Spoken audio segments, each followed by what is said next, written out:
In a definition, self-esteem is a confidence and satisfaction in oneself. To me, these two things had to be present in my daily life in order for me to believe that I had the ability to do anything I had set my mind to. It wasn't until I looked around me and had noticed how bad the people I surrounded myself with were. I suddenly felt lost and confused at who I was becoming. It just wasn't me. I knew if I wanted to do and be better, this way of life had to change. The best way to gain self-confidence is to look deep inside of yourself and believe that you have the ability to overcome all obstacles and challenges that you are faced with on a daily basis. Because I learned self-esteem was one of the few things I had control over.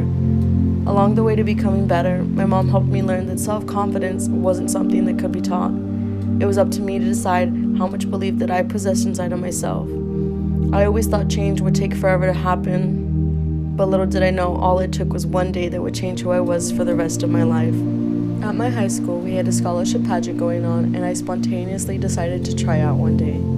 A week after tryouts, the top 13 list was put up, and it had surprised me that I had the top perfect score. It was at that moment that I realized I had to believe in myself before others would believe in me. This was the new change I had desperately wanted to get away from all the negative things around me.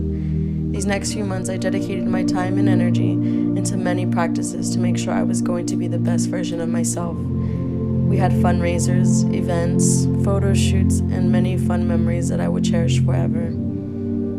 I was having so much fun being me and only doing things that were going to better me. I was so used to letting other people's opinions get to me, but through all of this, I had found something. I found out that it wasn't just me who was alone. I knew that other people felt the same exact way. I had always had a wall guarded around me because I thought nobody else felt what I was going through. Nobody would get me and why I was the way I was. At a low point, I was ashamed and upset at who I was, but no longer were those negative thoughts allowed to get to me. I had finally put my foot down. During the process of this pageant, it had helped me grow and love who I was inside and out.